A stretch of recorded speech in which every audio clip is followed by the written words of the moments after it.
नमस्कार दोस्तों, मैं हूं कृष देवावन नक्सल। दोस्तों, आज हम बात करते हैं रियल एस्टेट इंडस्ट्री के स्कीम होने के बारे में, एक फाइनेंशियल स्कीम होने के बारे में। यानी कि अंडर कंस्ट्रक्शन में जब आप फ्लैट लेते हो तो आपको लगता है कि ये एक रियल एस्टेट प्रोजेक्ट, एक रियल एस्टेट विकल्प में आप फ्लैट ले रहे हो, प्रकल्प प्रोजेक्ट। लेकिन एक्चुअल में आप एक स्कीम में, एक फाइनेंशियल स्कीम में हिस्सेदार बन रहे हो, उसमें पैसे डाल रहे हो और आप ये सोच के पैसे डाल रहे हो कि आपको कुछ फायदा हो रहा है।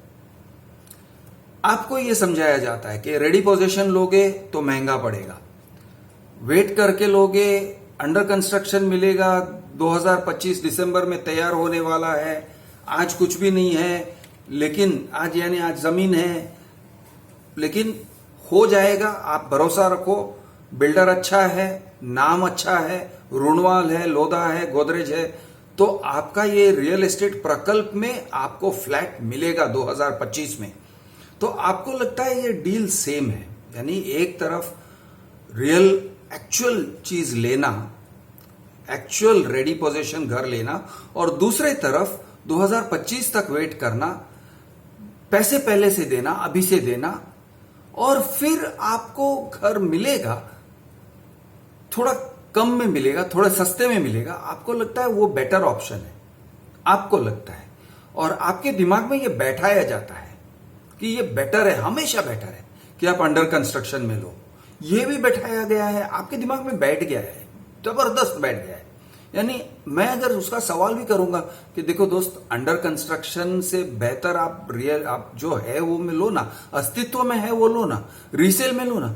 नहीं, कुछ आपके दिमाग में वो ठीक लगता नहीं है। वो ठीक इसलिए नहीं लगता है क्योंकि आपके दिमाग में ये चीज प्रोपागेंडा के माध्यम से बैठाया गया है कि अंडर कंस्ट्रक्शन बेहतर है, अंडर कंस्ट्रक्शन में लेना बेहतर है। बिल्डर्स के प्रोमिसेस को बिलीव करना बनिस्बत के एक्चुअल जो चीज है उसको देख के, परख के, जाके विजिट करके, उसके अंदर घूम के उसको लेना, आपको लगता है कि ये बेटर है, अंडर कंस्ट्रक्शन बेटर है। एक्चुअल है, एक्चुअल अस्तित्व में है, आज है, इन्वेंट्रीज हैं, बहुत हैं, लेकिन आपके दिमाग में ये बैठ गया कि अंडर कंस्ट्रक्शन बेटर है। एक्चुअल प्रोडक्ट ठीक नहीं है, ये बैठ गया है पब्लिक के दिमाग में।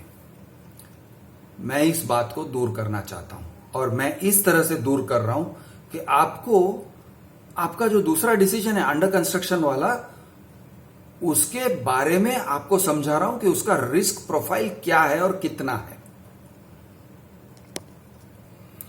अब रिस्क प्रोफाइल वाली जो बात है वो आपको समझाने के लिए मैं आपको दो एग्जांपल्स दूंगा। एक तरफ है म्यूचुअल फंड और दूसरे तरफ है fixed deposit.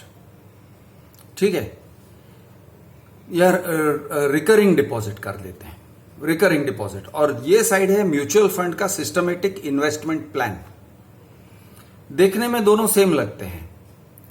Mutual fund systematic investment plan में आपको कहा जाता है कि आप 5-5 हजार हर महीने दीजिए। 5-5 हजार हर महीने दोगे, साल भर में 60 हजार हो जाएगा। और इसके ऊपर आपको, ये म्यूचुअल फंड की बात है, वो है कि ये जो म्यूचुअल फंड का अमाउंट है वो कहीं पे हम इन्वेस्ट करेंगे, और इन्वेस्ट करके, निवेश करके, शेयर मार्केट में निवेश करके आपको, आपका फंड्स को, आपकी जमा पूंजी को ग्रो करेंगे, बड़ा करेंगे, और इस तरह से आप धन कमाओगे। ये है म्यूचुअल फंड की बात। यहां पे श्योरिटी नहीं है, इसीलिए हमेशा वो छोटे अक्षरों में लिखा जाता है कि mutual fund is subject to market risk. यानी कि एक खतरा है, एक खतरा है। दूसरे साइड है रिकरिंग डिपॉजिट। रिकरिंग डिपॉजिट में आप बार बार पैसे डालोगे, 5-5 हजार रुपया डालोगे, वो भी होगा 60 हजार रुपया महीने के, साल भर के एंड में। और जैसे ही आप पहली बार 5 हजार डालोगे, उसके ऊपर 5% इंटरेस्ट, तो पहले वाले के लिए आपको 12 महीने के लिए इंटरेस्ट मिलेगा। फिर दोबारा डालोगे 11 महीने के, ऐसे करते करते आपको 5% के हिसाब से इंटरेस्ट गिना जाएगा।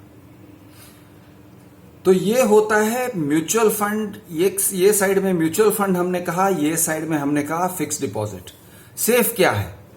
तो सेफ है फिक्स्ड डिपॉजिट। क्यों सेफ है? क्योंकि वहां पे पेमेंट की एक्चुअल गारंटी, एक्चुअल में गारंटी है। यहां पे म्यूचुअल फंड में क्या है? म्यूचुअल फंड में ऐसा है, देखो साहब, हम पैसा डालेंगे, वो होगा, हमारे ऊपर भरोसा करो, हम जानते हैं कहां पे निवेश करना है, वगैरह वगैरह। यानी एक भरोसे वाली बात आ जाती है। अब आप थोड़ा सा सोचिए, दिमाग लगा के सोचिए कि आप अंडर कंस्ट्रक्शन में जब पैसे डालते हो तो ये फिक्स्ड डिपॉजिट की तरह है या म्यूचुअल फंड की तरह है? उसका रिस्क प्रोफाइल मेरे हिसाब से ये म्यूचुअल फंड की तरह है, क्योंकि ज्यादा भरोसा करना पड़ता है। यहां पे बैंक है, ये साइड में बैंक है, वो बैंक कहता है सर कोई कम ज्यादा नहीं होगा, जो है जितना है exact pai to pai calculation करके आपको इंटरेस्ट मिलेगा, पाई टू पाई। एक साइड में वो रिस्क प्रोफाइल हो गया। दूसरे साइड में म्यूचुअल फंड, साहब हमारे ऊपर भरोसा करो, हम करेंगे, हम निवेश करेंगे। अब मार्केट अप डाउन होते रहता है सर, उसमें हम क्या करें?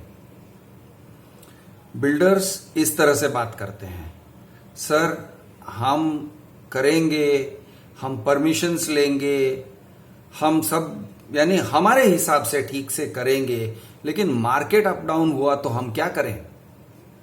हमारी कोशिश रहेगी कि हम आपको दिसंबर 2025 तक दे देंगे, आपको हम फ्लैट दिसंबर 2025 तक दे देंगे, ये हमारी कोशिश है। लेकिन एक्चुअल में हम देंगे, सर मार्केट भी तो एक चीज है, वो डिपेंड करता है। ये वो लोग इस तरह से बात करते हैं। दरअसल ये उतना भी नहीं है, मैं इससे एक कदम आगे आपको लेके जाता हूं। उसका जो रिस्क प्रोफाइल है वो इतना हाई है, इतना ऊंचा है कि वो पहले के जमाने के जो चिट फंड्स थे ना, जो झोपड़पट्टी एरियाज में खास करके, या शायद आपके मम्मी डैडी से आप पूछिए एक बार कि वो चिट फंड में इन्वेस्ट करते थे या नहीं। इलीगल ऐसे ही चिट फंड्स कोई ना कोई फ्लोट कर देता था, भाई हर महीने आप दे दो 2-5 हजार रुपए, आप 2-2 हजार रुपये दो, जमा करता हूं और मैं पैसे करूंगा, ये करूंगा, वो करूंगा, आपको पैसे मिलेंगे, एट दी एंड आप रिच हो जाओगे, आप मालामाल हो जाओगे, या कम से कम आपके पैसे की वैल्यू बढ़ जाएगी। ये टाइप के वो लोग आइडियाज, स्कीम्स प्रमोट करते थे। लेकिन आपको पता बाद में चलता था कि यार ये तो 420 निकला, वो तो पैसे लेके फुर्र हो गया। Chit funds, right. बिल्डर्स का जो प्रोफाइल है, आप देखने जाओगे फेलियर रेट, तो मैं आपको फेलियर रेट बताऊंगा। आप अगर 200 बिल्डर्स का ऐसे ही लिस्ट बनाओगे ना रैंडमली, तो 200 में से शायद 2 या 3 फरार हो चुके हैं, फुर्र हो चुके हैं, उनके ऊपर एफआईआर है, वो लोग कहीं दुबई में जाके बैठे हैं, किसी के पैसे लेके चले गए, डूब गए। मेरे ही चैनल पे देखिए 2-3 ऐसे ही नाम मिलेंगे, कम से कम, उससे ज्यादा मिलेंगे आपको। करम इंफ्रास्ट्रक्चर नाम का एक बिल्डर है, फुर्र हो गया। ओके, तो ऐसे टाइप के 2-3 और लोग हैं। भक्तानी नाम का एक बिल्डर है, फुर्र हो गया, अता पता नहीं है। ओके, एक एक्सपर्ट प्रॉपर्टीज नाम का बिल्डर है, डिपॉजिट लिया, फुर्र हो गया, कोई पता नहीं है। बहुत सारे लोग हैं, बहुत सारे ऐसे हैं। किसी का प्रोफाइल ऐसा है कि वो पूरी तरह से फुर्र नहीं हुए, आधा स्ट्रक्चर बना दिया और फिर बोले हमारे पास पैसे खत्म हो गए भाई, अभी हम नहीं बना सकते, आगे नहीं बना सकते हैं, और पैसे दो, अभी हम डील चेंज करेंगे। तो इस तरह से वो आपसे डील चेंज करवाना चाहते हैं और पैसे लेना चाहते हैं, लाखों रुपए आपसे लेना चाहते हैं, या फिर कहते हैं हम एज इट इज आपको पोजीशन दे देंगे, ये लो, आप पोजीशन ले लो और जो करना है करो। यानी हम आपको फिट आउट पोजीशन दे देंगे, विदाउट ओसी पोजीशन दे देंगे, फिर आपको जो करना है करो उससे, ये टाइप के कह देते हैं। अभी ये टाइप से मैं, आप देखोगे, नजर मारोगे, तो आपको पता चलेगा कि इसका रिस्क प्रोफाइल काफी ऊंचा है। लेकिन आप ये सब देखते नहीं हो, आप देखते हो, देखो मैं ये सब फालतू बिल्डर्स के पास नहीं जा रहा हूं, मैं करम इंफ्रास्ट्रक्चर के पास नहीं जा रहा हूं, मैं जा रहा हूं एक अच्छे नामी बिल्डर के पास, जिसका नाम है लोधा, जिसका नाम है रूणवाल वगैरह। ये लोगों ने भी बहुत सारे लोगों के पैसे डुबाए हैं, बहुत सारे लोगों के पैसे डुबाए हैं। लोग रो रहे हैं, पब्लिक रो रही है, बहुत लोग हैं। लेकिन दिक्कत ये है कि वो रोने वालों की आवाज आपके कान तक नहीं पहुंचती है। तो आप कहते हो नहीं नहीं इनके पास पैसे जाते हैं तो सिक्योर है। सिक्योर नहीं है, वो खुद कहते हैं सिक्योर नहीं है, वो खुद कहते हैं फॉरफिट करेंगे वगैरह। तो ये सब आप सोचते नहीं हो, इसलिए आप कहते हो नहीं नहीं ये इनका जो रिस्क प्रोफाइल है वो फिक्स डिपॉजिट की तरह है, वो फर्म है। आपको मैं थोड़ा सा समझाता हूं विस्तार में कि एक्चुअली आप अंडर कंस्ट्रक्शन में पैसे डालते हो तो आप सिर्फ एक फ्लैट के लिए फ्यूचर डीलिंग नहीं कर रहे हो। एक फ्लैट है, एक फ्लैट के से साथ आप फ्यूचर डीलिंग कर सकते हो और फ्यूचर डीलिंग करके आप फायदा कमा सकते हो। I will give you an example.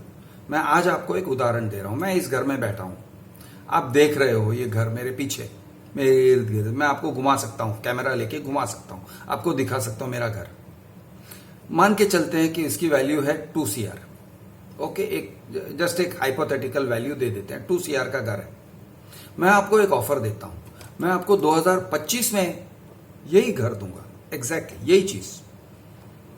2025 दिसंबर में मैं आपको यह घर दे दूंगा। आज आप मुझे 2 CR का घर है, लेकिन आप मुझे 1.8 देना शुरू करो। 2025 दिसंबर होने से पहले आप मुझे 1.8 दे दो। 20 लाख रुपीस का मैं आपको रिडक्शन दे रहा हूं, लेकिन शर्त यह कि अभी से पैसे देना शुरू कर दो। 2025 दिसंबर में आपको यह घर मिलेगा। तो आप समझ रहे हो, और हम कॉन्ट्रैक्ट करेंगे, रजिस्टर्ड एग्रीमेंट करेंगे। मैं यहां पे बैठा हूं, आपको एक रिस्क प्रोफाइल समझ में आता है कि घर है, अस्तित्व में है, ये कहीं नहीं जाने वाला है। ठीक है, आप आके चेक कर सकते हो, आप देख के जा सकते हो, हर महीने आप आके देख के जा सकते हो। आप ये एक बात है। लेकिन अगर मैं इसके बदले में एक और डील दूं, दूसरा डील ये है कि मैं आपको एक ब्रोशर दिखाता हूं। वो ब्रोशर में बहुत सुंदर सुंदर ब्रोशर है, बहुत सुंदर एडवर्टाइजमेंट है, और मैं आपको एक बड़ा सा प्रोजेक्ट दिखाऊंगा। देखो, मैं 10 टावर बना रहा हूं, हर टावर में 100 फ्लैट्स हैं, और हर एक फ्लैट ये होगा, ऐसे होगा। ये सैंपल, ये मेरा पीछे जो है ना, ये सैंपल फ्लैट है। अब मैं इसको सैंपल फ्लैट बना देता हूं, आपको दिखा रहा हूं।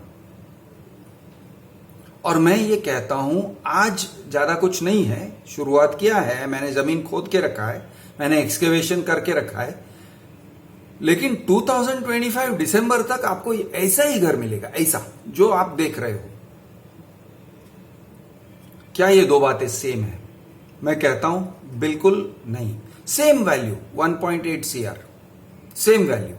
मैं ये भी कहूंगा, आज रेडी पोजीशन में आपको चाहिए तो सर 2 CR हो जाएगा, लेकिन आप सस्ते में ले रहे हो, आपको वेट करना पड़ेगा 2025 दिसंबर तक। क्या ये दो डील्स सेम है? मैं कहता हूं नहीं, ये दो डील सेम हो ही नहीं सकते हैं। क्यों? क्योंकि एक डील में आप ये फ्लैट देख सकते हो, आप उसके अंदर घूम सकते हो, और ये फ्लैट है ऑलरेडी, आज आप उसके लिए अग्रीमेंट कर सकते हो। दूसरा फ्लैट जो है, आप अग्रीमेंट कर सकते हो कि क्रिश मुझे फ्लैट देगा 2025 दिसंबर में, सेम डेट्स, सेम डील, पैसे भी सेम। फर्क इतना कि वो अस्तित्व में नहीं है। मैं आपको कह रहा हूं, आपसे कह रहा हूं, मैं इसके लिए बिल्डिंग परमिशंस लूंगा, या फिर कुछ ले भी चुका हूं, चलो बिल्डिंग परमिशंस ले चुका हूं। मैं इसके लिए फाइनेंस फंडिंग खड़ा करूंगा। 1000 फ्लैट्स का प्रोजेक्ट है, तो मैं ये फ्लैट्स बेचूंगा, फंड्स खड़े हो जाएंगे, तब मैं वो फंड्स यूज करके ये बिल्डिंग का प्रोजेक्ट बनाऊंगा, ये प्रकल्प तैयार होगा। ओके, और एक्सेट्रा एक्सेट्रा एक्सेट्रा, बहुत बड़ी एक्टिविटी है। यानी कि बहुत सारे लोगों को बहुत सारे काम करने पड़ेंगे, आर्किटेक्ट को काम करना पड़ेगा, बहुत सारे वर्कर्स को काम करने पड़ेंगे, साथ में कोरोना वायरस या कुछ और नहीं हो जाना चाहिए, कोई टाइप की बड़ी कैलेमिटी नहीं हो जानी चाहिए, कोई चाइना का इन्वेजन नहीं होना चाहिए, सीमेंट और स्टील का शॉर्टेज नहीं होना चाहिए वगैरह वगैरह, वो सब अगर सही चला, बैंक में रेट ऑफ इंटरेस्ट बहुत ज्यादा बढ़ना नहीं चाहिए, नहीं तो मैं कहूंगा सॉरी सर बैंक रेट्स इतने बढ़ गए मैं नहीं कंप्लीट कर पाया, क्या करें। ये सब इफ है, इफ फैक्टर। अगर ये हुआ तो ये सब है मार्केट रिस्क। दूसरा है ये फ्लैट है, आज अस्तित्व में है, कोई मार्केट रिस्क नहीं है, कोई क्रिश को मेहनत नहीं करनी पड़ेगी, क्रिश कुछ नहीं करेगा, ये फ्लैट अस्तित्व में है। आपको ये दो डील्स के बीच में फर्क नजर आ रहा है या नहीं आ रहा है? आपको उसका रिस्क प्रोफाइल नजर आ रहा है कि नहीं आ रहा है? अगर क्रिश ने काम नहीं किया, वो दूसरे वाले डील अंडर कंस्ट्रक्शन की बात कर रहे हैं, अगर क्रिश ने काम नहीं किया, अगर क्रिश वीडियो बनाता रहा और बिल्डिंग कंस्ट्रक्शन नहीं किया उसने, अगर उसने आर्किटेक्ट के साथ बैठ के जो काम करना चाहिए, फाइनेंशियर्स के साथ बैठ के जो काम करना चाहिए, इंजीनियर्स के पीछे लग के जो काम करना चाहिए, और इंजीनियर्स कॉन्ट्रैक्टर्स के पीछे लगेंगे और कॉन्ट्रैक्टर्स लेबरर्स के पीछे लगेंगे, ये सब काम अगर नहीं हुआ, हजारों लोग एक साथ अगर काम सही तरह से नहीं करते हैं, तो आपको दिसंबर 2025 में फ्लैट नहीं मिलेगा, या फिर अगर मिलेगा तो उसमें बहुत सारी खामियां होंगी, बहुत सारे डिफेक्ट्स होंगे, फॉल्ट्स होंगे, और वो फॉल्ट्स आपको परेशान करके रख देंगे। आपके सर पे पानी टपकेगा, आपका दीवार गीला होगा, ठीक है, आपका बाथरूम का फ्लश नहीं चलेगा, आपके टैंक में पानी नहीं रहेगा, टैंकर से पानी भर भर के मंगाना पड़ेगा क्योंकि म्युनिसिपल पानी आ नहीं रहा है। तरह तरह की दिक्कतें आ सकती है, आप समझ रहे हो? यह सब हो सकता है अगर मैंने सही तरह से काम नहीं किया। तो मार्केट रिस्क क्या है? क्रिश सही तरह से काम नहीं करेगा तो, या फिर क्रिश के साथ में जो लोग हैं वो सही तरह से काम नहीं करेंगे तो, जो हजारों लोग इकट्ठे होके ये बिल्डिंग का प्रोजेक्ट को कंप्लीट करने वाले हैं वो सही तरह से काम नहीं करेंगे तो, मार्केटिंग वाले जो टीम है वो सही तरह से काम नहीं करेंगे तो, अगर आपने तो फ्लैट बुकिंग कर लिया लेकिन मुझे चाहिए 1000 फ्लैट्स का बुकिंग, 1000 नहीं कम से कम 700 फ्लैट्स का तो मुझे बुकिंग चाहिए मिनिमम, और अगर 2025 दिसंबर आने तक मेरे पास सिर्फ 250 बुकिंग्स हैं, और 250 बुकिंग्स में मेरे पास उतना फंड्स नहीं होता है, और मैं अगर बोरो करूंगा तो इंटरेस्ट कॉस्ट मुझे मेरा फाइनेंस को खत्म कर देगा, यानी मैं इंटरेस्ट नहीं दे सकता हूं उतना। तो इस तरह से मेरा कैलकुलेशन अगर गड़बड़ा गया तो मैं आपको आपका फ्लैट या तो दे ही नहीं सकता हूं, या फिर अगर मैंने दिया तो वो फ्लैट में इतनी सारी फॉल्ट्स होंगे, इतना सारा डिफेक्ट होगा कि आप परेशान हो जाएगा। और एक प्रॉब्लम ये हो सकता है कि आपको जो 2025 दिसंबर में मिलना चाहिए वो मैं डिले करके कहूंगा 2028 दिसंबर। दूसरा एक प्रॉब्लम खड़ा कर सकता हूं। यहां पे क्या है, ये फ्लैट है, अस्तित्व में है, आज के आज है, तैयार है, कोई इफ्स एंड बट्स नहीं है। आप कोर्ट में सीधे जा सकते हो, फ्लैट है वो दे नहीं रहा है, क्यों नहीं दे रहा है? अरे फ्लैट अस्तित्व में है, देना चाहिए। कोर्ट कहेगी दे दो भाई, मैं दे दूंगा, खत्म। यहां पे सर सॉरी फ्लैट बन रहा है, हम बना रहे हैं, लेकिन क्या करें सर, शॉर्टेज हो गया, सीमेंट का शॉर्टेज हो गया, स्टील का शॉर्टेज हो गया, तरह तरह से ये हो गया वो हो गया, वर्कर्स नहीं आ रहे हैं, सारे के वर्कर्स दुबई चले गए, यूक्रेन चले गए, पता नहीं कहां चले गए, वर्कर्स नहीं मिल रहे हैं। तो इस तरह से मुसीबतें खड़ी की जा सकती है, सच्चे या झूठे जो भी है, सही या गलत जो भी है। और दूसरी बात है एक रिस्क, आप यानी जिस चीज के ऊपर आप भरोसा रख रहे हो वो फ्यूचर में होने को है, होगा। अब होगा और है में जो फर्क है वो आप उसके जो रिस्क प्रोफाइल है आपको फर्क नहीं दिखाई दे रहा है, आपको समझ में नहीं आ रहा है। ये है, ये जो मेरे पीछे देख रहे हो वो है। 2025 में देता हूं तो भी आज है वो। दूसरे साइड में होगा, बनेगा, जब बनेगा तब बनेगा, जैसे बनेगा वैसे बनेगा। रिस्क प्रोफाइल में फर्क नहीं दिखाई दे रहा है आपको, समझ में नहीं आ रहा है कि उसमें कितना रिस्क है। अगर कोई इस तरह से कहता है कि ये मैं करूंगा, ये होगा, फिर वो होगा, फिर ऐसे 50 एक्टिविटीज होंगे, तब जाके आपको आपका फ्लैट मिलेगा नसीब से। लेकिन उससे पहले आप ऑलरेडी पैसे दे चुके हो, आप पैसे दे के बैठे हो, पूरा पैसा दे के बैठे हो, या फिर आप बैंक लोन ले रहे हो तो बैंक ईएमआई आप दे रहे हो, लेकिन बैंक पूरा अमाउंट डिसबर्स करके बैठा है, आपको रिस्क नहीं दिखाई दे रहा है। वो बैंक आपसे वसूलेगा पैसा, जिंदगी भर पैसे देते रहोगे लेकिन मकान नहीं मिलेगा, आपको फ्लैट नहीं मिलेगा, आप देते रहोगे, क्योंकि बैंक कहेगा देख भाई वो बिल्डर का काम है फ्लैट देना या न देना, ये सब मैं नहीं जानता हूं, मैंने पैसे दिए हैं, मैंने लोन दिए हैं, अभी तो ईएमआई दे। वो तो आपके ऊपर हावी हो जाएंगे, आप क्या करोगे?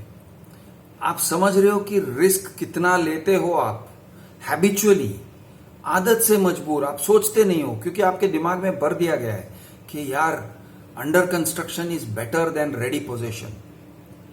क्यों, कैसे, किस हिसाब से? नहीं, वो सस्ता होता है।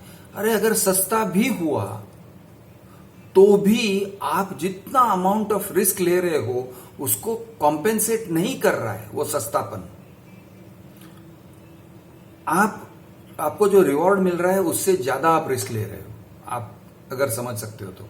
अगर मैं आपको इस तरह से कहूं कि एक ट्रेन है जो बोरीवली से चर्चगेट जा रही है, या ट्रेन है जो बॉम्बे से कलकत्ता जा रही है, ये ट्रेन में 2000 लोग सफर कर रहे हैं, ये ट्रेन ऐसा है कि वो एक इंसान को नरबली चढ़ा देगा। 2000 लोग जाएंगे, 2000 लोग पहुंचेंगे नहीं, कलकत्ता पहुंचेंगे 1999 लोग पहुंचेंगे, एक आदमी का बलि होगा।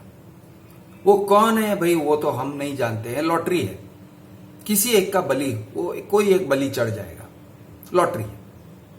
आप वो ट्रेन में पसंद करोगे क्या? आप वो ट्रेन में सफर करोगे क्या? नहीं करोगे। सेम चीज यहां पे मैं कह रहा हूं कंस्ट्रक्शन इंडस्ट्री में, उससे ज्यादा है। यहां पे मैंने 2000 लोगों में एक इंसान की बात करी कि वो बलि चढ़ेगा। कंस्ट्रक्शन इंडस्ट्री बलि चढ़ाता है तो मैं कहता हूं नहीं तो 100 लोगों में से एक को बलि चढ़ा देता है। 100 लोग फ्लैट बुक करते हैं अंडर कंस्ट्रक्शन में, एक आदमी को या तो पूरे पैसे नहीं मिलते, पूरा डूब जाता है, या फिर मिलता है 3-4 साल के बाद, 5-6 साल के बाद लेट उसको पोजीशन मिलता है, वगैरह वगैरह। क्या आप इस टाइप के रिस्क प्रोफाइल के साथ फ्लैट में, ये इंडस्ट्री में आप इन्वेस्ट करना चाहते हो? क्या ये यानी कहां हो भाई, क्या सोच रहे हो? मैं हूं आपका दोस्त कृष दी अर्बन नक्सल। जय महाराष्ट्र, जय हिंद, जय जवान, जय किसान।